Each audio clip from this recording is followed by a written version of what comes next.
महत्वना समाचार पर नजर करिए तो वडोदरा में मुक्तानंद सर्कल पास एक स्कूल वान पलटी खाई गई। अकस्मात ने कारण 10 થી વધુ विद्यार्थीओ इजाग्रस्त थया। મળતી વિગતો પ્રમાણે સ્કૂલ વાન ચાલક દ્વારા વાહન ઓવર સ્પીડમાં ચલાવવામાં આવ્યું હતું, જેને કારણે ડ્રાઈવરે કાબુ ગુમાવતા સ્કૂલ વાન પલટી મારી ગઈ હતી। સ્કૂલ વાનમાં ઘાયલ થયેલ તમામ વિદ્યાર્થીઓ વડોદરાની નવરચના સ્કૂલના હતા। સ્કૂલ વાન ઓવર સ્પીડમાં હોવાનો નજરે જોનારાઓએ આક્ષેપ કર્યો હતો। વડોદરાના મુક્તાનંદ સર્કલ પાસે આ ઘટના બની, જોકે શાળા સંચાલકોએ આ મામલે હાથ અદ્ધર કરી દીધા છે। સ્કૂલ વાન ખાનગી છે તેમ કહી સંચાલકોએ આ મામલે છટકબારી શોધી લીધી। આ મામલે ભીનું સંકેલવાનો પ્રયત્ન પણ કરાયો। વાલીઓ તેમજ વિદ્યાર્થીઓને કોઈ પ્રકારની માહિતી આપવાનો ઇનકાર કરી દીધો છે। તો વડોદરામાં આ સમગ્ર ઘટના બની। આપ જોઈ શકો છો કેવી રીતે સ્કૂલ વાન પલટી ખાઈ ગઈ હતી। ઓવર સ્પીડમાં આ વાન ચલાવાઈ રહી હતી અને તે દરમિયાન સર્કલ પાસેથી પસાર થતી વખતે ડ્રાઈવર આ વાહન પરથી કાબુ ગુમાવી બેઠો અને તમામ વિદ્યાર્થીઓને લઈ જતી આ સ્કૂલ વાન અચાનક પલટી ખાઈ ગઈ। આ ઘટનામાં જો કે સમાચાર પ્રાપ્ત થઈ રહ્યા છે કે શાળાના જે સંચાલકો છે તેમણે હાથ અદ્ધર કરી દીધા છે। તેમનું કહેવું છે કે આ સ્કૂલ વાન એક ખાનગી વાહન હતી, તેથી તેઓની કોઈ જવાબદારી રહેતી નથી। તો આ બાજુ જે 10 વિદ્યાર્થીઓ હતા તેમને હોસ્પિટલમાં સારવાર માટે લઈ જવામાં આવ્યા છે। ઓવર સ્પીડને કારણે આ એક્સિડન્ટ થયો હોવાનું અત્યારે જાણવા મળી રહ્યું છે। વડોદરાનો આ સમગ્ર બનાવ છે અને મુક્તાનંદ સર્કલ પાસે આ ઘટના બની છે। 10 થી પણ વધુ વિદ્યાર્થીઓ આ અકસ્માતમાં ઇજાગ્રસ્ત થયા છે। ઓવર સ્પીડમાં ડ્રાઈવર દ્વારા આ વાન ચલાવાઈ રહી હતી અને સર્કલ પાસેથી પસાર થતી વખતે સ્ટીયરિંગ પરથી કાબુ ન રહેતા આ વાન અચાનક પલટી ખાઈ ગઈ। એક્સિડન્ટના આ દ્રશ્યો આપ અત્યારે ટીવી સ્ક્રીન પર જોઈ શકો છો કેવી રીતે આ સર્કલ પાસેથી પસાર થતી કાર અહીં પલટી ખાઈ ગઈ હતી। આ સ્કૂલ વાન હતી કે જેમાં 10 વિદ્યાર્થીઓ હતા। 10 થી વધુ વિદ્યાર્થીઓ તેમાં ઇજાગ્રસ્ત થયા છે। જો કે શાળા સંચાલકો તરફથી કોઈપણ જાતની જવાબદારી લેવાનો ઇનકાર કરી દેવાયો છે।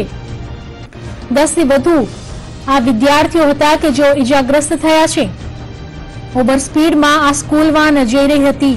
આ ઘટનામાં વાલી તેમજ વિદ્યાર્થીઓને માહિતી આપવાનો શાળા સંચાલકોએ ઇનકાર કરી દીધો છે। મુક્તાનંદ સર્કલ પાસેની આ ઘટના છે। વડોદરાનો આખો બનાવ છે કે જેમાં 10 થી વધુ વિદ્યાર્થીઓને લઈ જતી સ્કૂલ વાન ચાલકના કાબુમાં ન રહેતા આ વાન એક્સિડન્ટ થયો હતો। વધુ વિગતો મેળવીશું અમારા સંવાદદાતા મનોજ શર્મા પાસેથી। મનોજ, જે રીતે એક્સિડન્ટ થયો છે પરંતુ શાળા સંચાલકોએ કોઈ જવાબદારી લેવાનો ઇનકાર કરી દીધો છે, આ ઘટના કેવી રીતે બની, વધુ શું વિગતો મળી રહી છે? સવારે જયારે આ સ્કૂલ વાન જયારે બાળકોને લઈને જયારે સ્કૂલ જઈ રહી હતી ત્યારે મુક્તાનંદ સર્કલ પાસે ઓવર સ્પીડમાં કાર છે જે સીસીટીવીમાં સ્પષ્ટ દેખાય છે। ડ્રાઈવરે સ્પીડમાં જ કારને જે રીતે ટર્ન માર્યો છે અને જે રીતે ટર્ન મારવાથી આખી આ કાર પલટી ગઈ છે। એમાં 10 થી વધુ જે બાળકો હતા એમાંથી 4 થી 5 જે બાળકો છે તેમને ખૂબ જ ગંભીર ઈજાઓ થઈ હતી। તો એ સ્થાનિક લોકોએ દોડીને તમામ જે બાળકો છે તેમને બહાર કાઢ્યા હતા અને ત્યારબાદ એમને પેરેન્ટ્સને બોલાવીને એમને સારવાર માટે હોસ્પિટલ ખસેડ્યા હતા।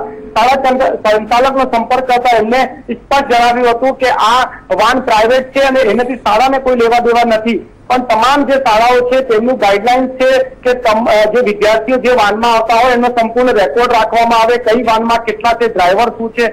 પણ આજે જે શાળા સંચાલકો સ્પષ્ટ ના પાડી હતી કે આ પ્રાઇવેટ વાન છે અને એમાં કંઈ કરી શકાય નહીં। જો કે તમામ જે આરટીઓ હોય કે ટ્રાફિક પોલીસ હોય એની પર દોષનો ટોપલો નાખ્યો છે કે એમને પણ કાળજી રાખવી જોઈએ કે કેવી રીતે આટલી ઓવર સ્પીડમાં ગાડીઓ ચાલે છે। મનોજ, જાણવા માંગીશું આ ઘટનામાં જે રીતે શાળા સંચાલકો તરફથી જવાબ આપવામાં આવ્યો છે તેને લઈ વાલીઓમાં શું અત્યારે પ્રતિક્રિયા જોવા મળી રહી છે? અત્યાર સુધીમાં વાલીઓ સાથે કોઈ સંપર્ક થયો નથી, પણ એક જે વાલી સાથે સંપર્ક થયો હતો એ વાલી પણ હવે જણાવી રહ્યા છે કે આ એક અકસ્માત હોઈ શકે છે। સૌથી મોટી વાત એ છે કે વાલી પણ એવું કહી રહ્યા છે કે અકસ્માત હોઈ શકે છે। હવે શાળાના બીકના મારે કહી રહ્યા હોય કે પછી એમને એમના જે બાળકો વાનમાં આવતા હોય એ વાનમાં મોકલવાની ઈચ્છા હોય, કેમ કે વાલીઓ પણ એવું કહી રહ્યા છે કે અકસ્માત છે, અકસ્માત થયા કરે, પણ એ વાલીઓને જયારે સીસીટીવી ફૂટેજ બતાવવામાં આવ્યા છે કે કેટલી સ્પીડમાં હતી ત્યારે એમને કીધું છે કે જરૂર સ્કૂલ વાન જે ચાલકો છે તેમને પણ થોડીક કાળજી લેવી જોઈએ જે બાળકો બેઠા હોય છે તેની પર। મનોજ, જાણવા માંગીશું જે વિદ્યાર્થીઓ ઇજાગ્રસ્ત થયા છે તેમની અત્યારે શું પરિસ્થિતિ છે? હજી વાત કરું કે એમની જે નાની મોટી ઈજા થયેલી તેમને ખાનગી હોસ્પિટલમાં ખસેડવામાં આવ્યા હતા ને જે એમની સારવાર કરીને હવે જે બાળકો છે તેમને તેમના ઘરે મોકલી દેવામાં આવ્યા. જી, આપનો આભાર તમામ જાણકારી બદલ.